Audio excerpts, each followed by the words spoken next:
আপনি হিয়ারিং এ যাচ্ছেন, আজকে তো গেলেন, আজকে যাচ্ছেন, আপনি আজকেই জানানোর দরকার ছিল যে আপনার নামটা বাদ পড়লো কি। বাদ পড়বে না আমার বিশ্বাস। যদি বাদ পড়ে আজকেই আপনাকে জানিয়ে দেওয়া হোক যে এই কারণে আপনার নামটা বাদ পড়লো, কিন্তু ওটা জানাচ্ছে না কেন, এটাতে একটা গভীর ষড়যন্ত্র আছে। ধরে নিলাম একজনের নাম বাদ পড়েছে, কি কারণে নাম বাদ পড়েছে, ও জন্ম সার্টিফিকেট দেখাতে পারেনি, কোনো এভিডেন্স দেখাতে পারেনি, আমি ধরে নিচ্ছি। তাহলে সে কি করবে, ওই কাগজটা খুঁজে বার করবে, বার করে গিয়ে ডিস্ট্রিক্ট লেভেলে অ্যাপ্লিকেশন করার একটা সুযোগ পাবে। 14 তারিখে লিস্ট পাবলিশ হবে, 14ই ফেব্রুয়ারি। আর 10ই ফেব্রুয়ারি যদি আপনাকে বলা হয়, সবাইকে 10ই ফেব্রুয়ারি যদি বলা হয় যে তোমাদের এতজনের নাম বাদ পড়েছে, তাহলে তখন হুড়োহুড়ি করবেন, হই হই করবেন, না নির্দিষ্ট জায়গায় গিয়ে আবার অ্যাপ্লিকেশন করে নামটা আনবেন? এখানে একটা বড় রহস্য আছে। এই রহস্যের কথা বিজেপিও বলছে না, তৃণমূলও বলছে না। কারণ কি, এরা মিলেমিশে একাকার হয়েছে আপনাকে আমাকে বোকা বানানোর জন্য। আর এটা বলে যাচ্ছি, ওয়াকআপ মানবো না করতে করতে যেভাবে ওয়াকআপটাকে মেনে নিয়েছে, আর এই মমতা ব্যানার্জি এসআইআর এর নামে বিপদ পশ্চিম বাংলায় ডেকে নিয়ে এসে, যেটাও মাথায় রাখবেন, মিলিয়ে নেবেন। আজকে ওই বিডিও অফিসে গিয়ে গেট ঠেলাঠেলি তো নাটক, ওইগুলো নাটক মিলিয়ে নেবেন। এই মমতা ব্যানার্জি সমস্তটাই নাগপুরের আরএসএস এর কথা শুনে চলছে, এটা মাথায় ঢুকিয়ে নেবেন আপনারা। তাহলে আপনার আমার যদি কারো রিজেক্ট হয়, আমাকে তো জানাবে, নির্বাচন কমিশন বলছে। আমি বলছি তাহলে এতটা জানিয়ে দিচ্ছেন না কেন? নির্বাচন কমিশনের অফিসাররা বলছেন যে আমরা বারবার ডিস্ট্রিক্টকে বলছি, যাদের রিজেক্ট হয়ে যাচ্ছে দরকার লাগলে সাথে সাথে জানিয়ে দাও, তাও জানাচ্ছেন না কেন? বিডিও অফিসটা কন্ট্রোল করে কে? নির্বাচন কমিশন, ভারত সরকার না পশ্চিমবঙ্গ সরকার? বুঝতে পারছেন? কন্ট্রোল করে পশ্চিমবঙ্গ সরকার, স্টাফগুলো পশ্চিমবাংলা সরকারে। সুতরাং কোন জায়গা থেকে একটা থ্রেট বা ভয় দেখিয়ে রাখা হয়েছে যে এখন ঘোষণা করবে না। বুঝতে পারছেন? তাহলে ক্ষতিটা কে বেশি করতে চাইছে? বিজেপি তো করতে চাইছেই, কিন্তু বিজেপির সাথটা কে দিচ্ছে? এই তৃণমূল দিচ্ছে। ওই জন্যই নওশাদ সিদ্দিকী বিজেপি আর তৃণমূলের এই নোংরামিটা এক্সপোজ করে দেয়, তাই নওশাদ সিদ্দিকী দোষী হয়ে যায়। নওশাদ সিদ্দিকী নামে নওশাদ সিদ্দিকী কি করছে এগুলো ধরতে গিয়েছিলাম, তো অ্যাকচুয়াল রহস্যটা ধরতে হবে না? এখন আমার বুকে একটু বল এসেছে, কেন বলুন তো? যে আমাকে যদি বাতিল করে দেয় ভোটার লিস্টে নাম, আমার কাছে একটা কাগজ আসবে, কেন কি কারণে আমাকে বাতিল করেছে। বুকে বল থাকবে না? আমরা কেউ কি কাঁটা তার পার করে এসেছি নাকি? আমরা কি বিদেশি নাগরিক নাকি? যে কারণেই বাতিল করুক না, যদি করে, আমি বলছি করবে না, আমার আশা করবে না, আইন বলছে করবে না, তারপরেও বদমাইশি করে যদি করে, আমাকে কারণটা দেখাচ্ছে, আমি একটু হলেও বুকে বল পেয়েছি। ওই কারণটাকে আমি চ্যালেঞ্জ করে প্রথম দু জায়গায় যেতে পারি, ডিস্ট্রিক্টে, সিএওতে। দু জায়গায় যদি রিজেক্ট হয়, তারপরে তো আপনাদের বিধায়ক আছে শুধু ভাঙড়ের মানুষের জন্য নয়। যদি আজ থেকে কেউ বলে ভাঙড়ের বিধায়ক কি বলছে, কি করছে, আপনারা বলবেন আমাদের বিধায়ক শুধু ভাঙড়ের নয়, রাজ্যের মানুষের জন্য লড়াই করছে। রাজ্যের মুসলমান, দলিত, আদিবাসী, রাজ্যের ভোটারদের জন্য লড়াই করছে, এটা জোর গলায় আপনারা বলবেন। এই নাটকটা তাহলে চলছে, বুঝতে পারছেন? প্রথমে তাহলে 1000 কম্পিউটার অপারেটর না দিয়ে আমাদের ক্ষতি করলো। দ্বিতীয়, ডোমিসাইল সার্টিফিকেট যেটা ইস্যু করে দিলে দুয়ারে সরকারের মতো ক্যাম্প করে দিক, যারা যারা আপনার কি বলে ওটাকে হিয়ারিং এ ডাক পড়েছে, অন্য কোন সার্টিফিকেটের দরকার নেই, কোন কাগজের দরকার নেই, বিডিও স্যারের, এসডিও স্যারের ডোমিসাইল সার্টিফিকেটের নমিনি যার অথরিটি দিয়ে দিক, সার্টিফিকেট দিয়ে দিক, নিয়ে হাজির হবে। কিন্তু সার্টিফিকেট দেওয়ার রাইট দিয়ে রেখেছে তো পশ্চিমবঙ্গ সরকার, এটাও আগে জানতে হবে। তাহলে 3 নম্বর কি হলো, নোটিশটাও এখন চেপে রাখছে। বলছে তাহলে কোটি কোটি নাম বাদ হয়ে যাবে, বলছে তো মাইকে তৃণমূলের নেতারা। আর আমি বলছি কেন বাদ হবে? আমার প্রশ্ন, কেন বাদ হবে? যখন আমি কথা বলেছি, হাসি মুখে কথা বলেছি অফিসারের সাথে, কিন্তু আসবার সময় এটাও হাসি মুখে বলে এসেছি যে আমরা যদি একটা লোকের নাম বাদ পড়ে বৈধ ভোটারের, তাহলে কিন্তু আপনার বিরুদ্ধে কোর্টে যাব, আপনাকেও কোর্টে টেনে নিয়ে যাব। আর অলরেডি গিয়ে বসে আছি কোর্টে, বাদ পড়বে, এখান থেকে ধরে টেনে নিয়ে যাবো আইনের মাধ্যমে। কি বলছি বুঝতে পেরেছেন? ডোমিসাইল সার্টিফিকেটটা ইস্যু করছে না। এবার সাপ হয়ে কামড়াচ্ছে কে, ওজা হয়ে ঝাড়ছে, বুঝতে পেরেছেন? 2026-এর ইলেকশনটাকে এসআইআর দিয়ে পার করবে। বিজেমূল এটা পুরো ঠিক করে নিচ্ছে, বিজেপি আর তৃণমূল মিলে। আজকে যারা বিজেপিকে 2021-এ ভোট দিয়েছিল, আজকের দিনে তারা আর ভোট দেবে না, কারণ বুঝতে পেরে গেছে তৃণমূলের অত্যাচারের হাত থেকে বাঁচার জন্য বিজেপিকে যারা ভোট দিয়েছিল, এই তৃণমূল আর বিজেপি আলাদা নয়। তাহলে কি করতে হবে? এমন পারসেপশন তৈরি করো মুসলমানদের ভোটাধিকার কেড়ে নেব বলে আবার নতুন করে 2021-এ বলেছিল মুসলমানদের তাড়িয়ে দেবো, ভোট দাও, বিজেপি ভোট নিল। এবার হচ্ছে ইস্যু হচ্ছে মুসলমানদের কাছ থেকে ভোটাধিকার কেড়ে নেবো, এটা হচ্ছে ইস্যু। আর তৃণমূল কি বলেছিল? মুসলমানদেরকে রেখে দেবো। 21-এ 26-এ বলবে তোমার ভোটাধিকার আমি বাঁচিয়ে দেবো। একটা কথাই জোর গলায় বলে যাচ্ছি, কারো অভিশাপে কোনো বৈধ ভোটারকে বাতিল করার ক্ষমতা কারো নাই, কারো আশীর্বাদে কোনো অবৈধ ভোটারকে বৈধ ঘোষণা করার ক্ষমতা কারো নাই। অর্থাৎ কারো অভিশাপ বা আশীর্বাদে ভোটাধিকার চলে যাবে বা থেকে যাবে, এটা মাথা থেকে সরিয়ে দেন।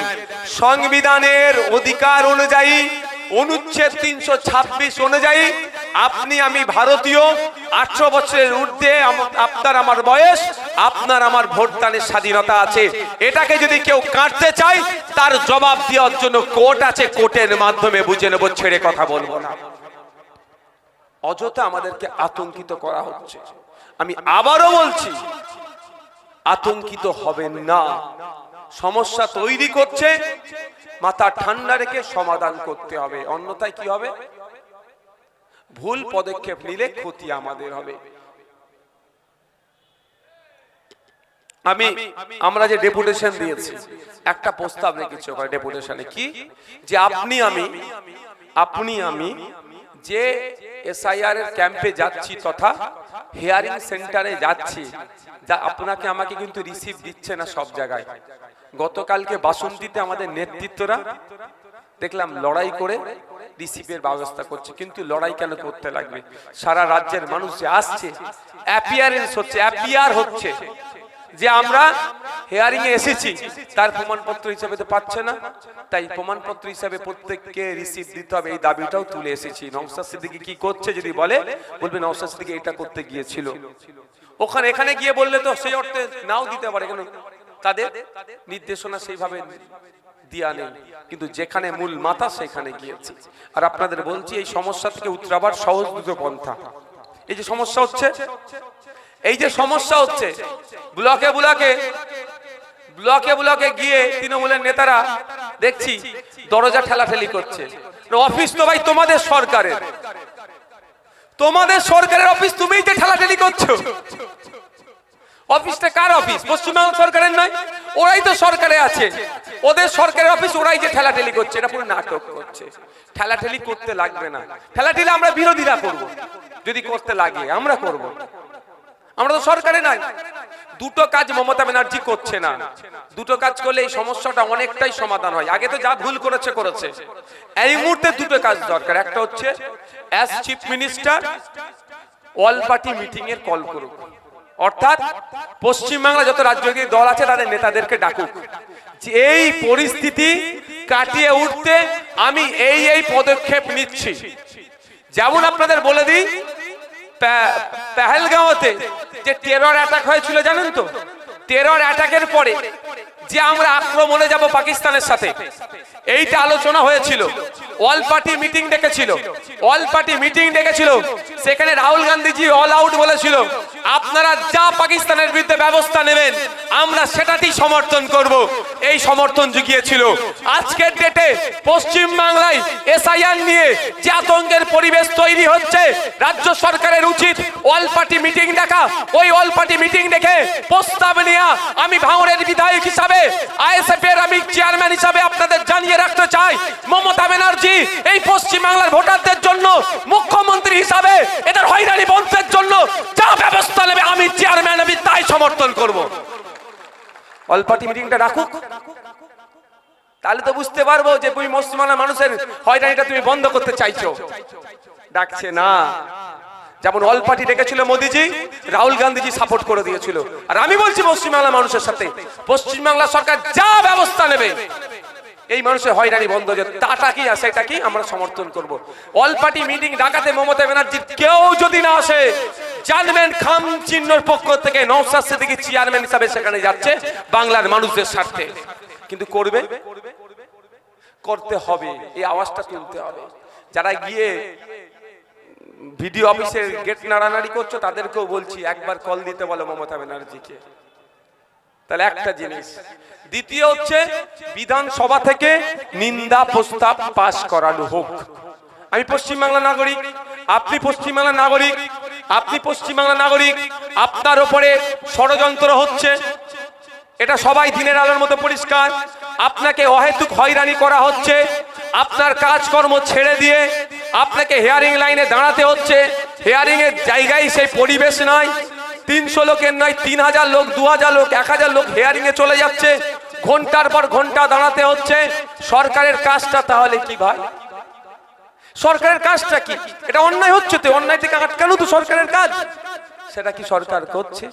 সেই জন্য আমি একটা প্রস্তাব দিচ্ছি, এটা যে অন্যায় হচ্ছে, এটা নিন্দাজনক কাজ হচ্ছে, এই অন্যায় নিন্দাজনক কাজটাই পশ্চিমবাংলা বিধানসভার অগাস্ট হাউস তথা আইনসভার মধ্য থেকে এটা পাস করানো হোক যে ইলেকশন কমিশন অফ ইন্ডিয়া যে কাজটা করছে সেটা নিন্দাজনক কাজ।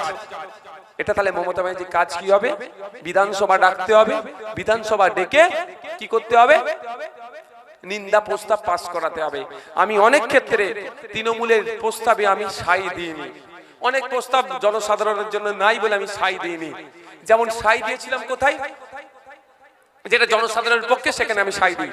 তো আমি এখানে ওয়াদা করে যাচ্ছি, এটা জনসাধারণের পক্ষে।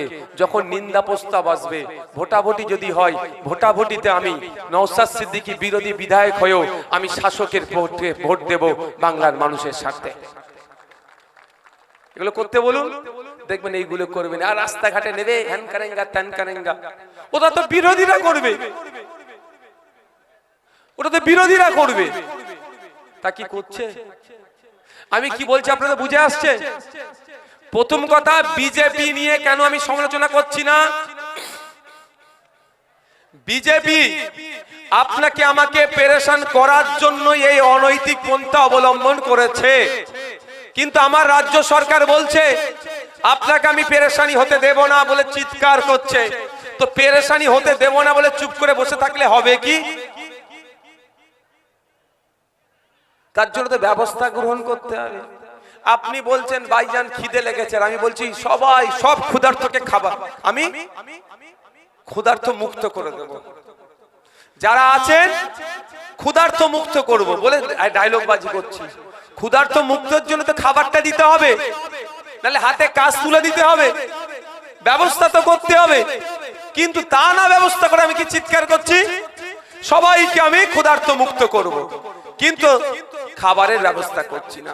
তাই মমতা ব্যানার্জি সবাই অ্যাড্রেস করছে অন্যায় হচ্ছে বলে চিৎকার করলেও প্রকৃত অর্থে যেটা দরকার সেটা করছে না।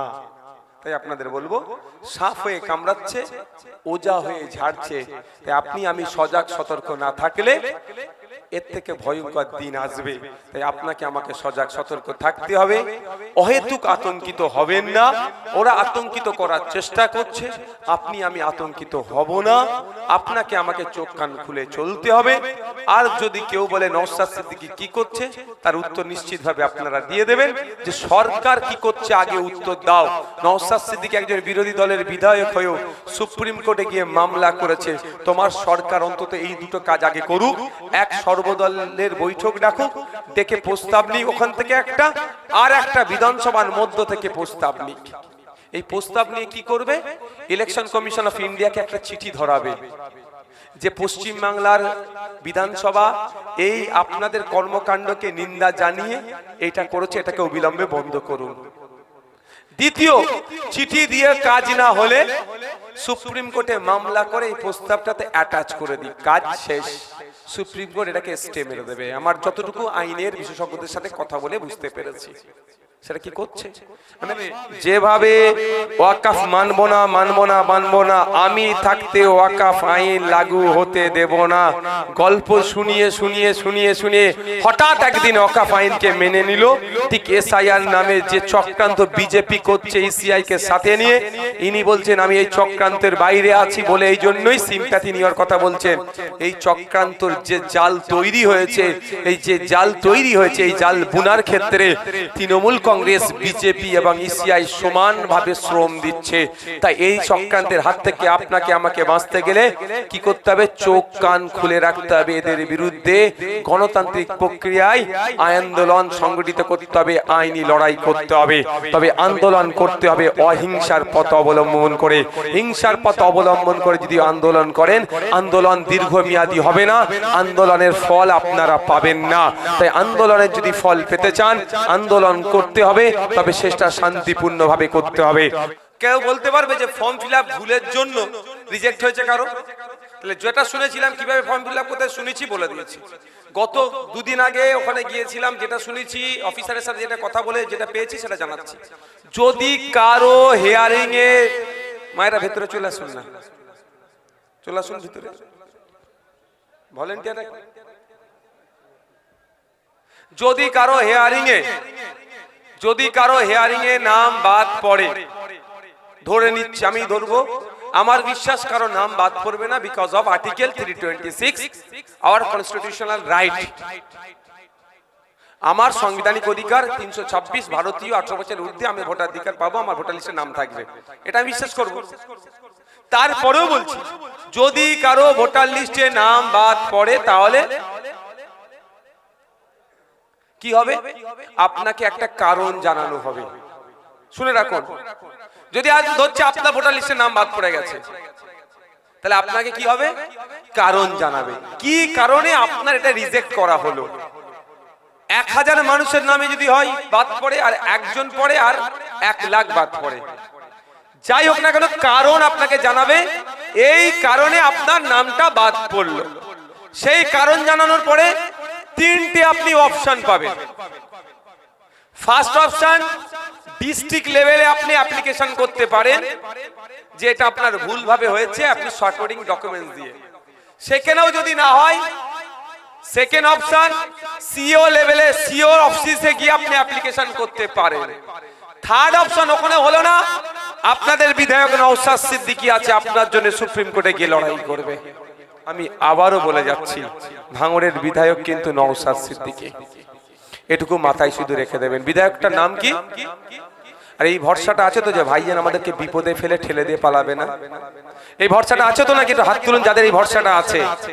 এই ভরসা করেন তো নাকি? একটু হাতটা তুলে রাখুন যে ভাইজান আমাদের সাথে সব সময় থাকবে। মায়েরা যারা দূরে আছেন হাতটা তুলে রাখুন। এই ভরসাটা আছে তো নাকি? এই ভরসাটাই করে রাখবেন। ওই আমি লোক দেখানো দরজা ঠেলাঠেলির পক্ষে নয়।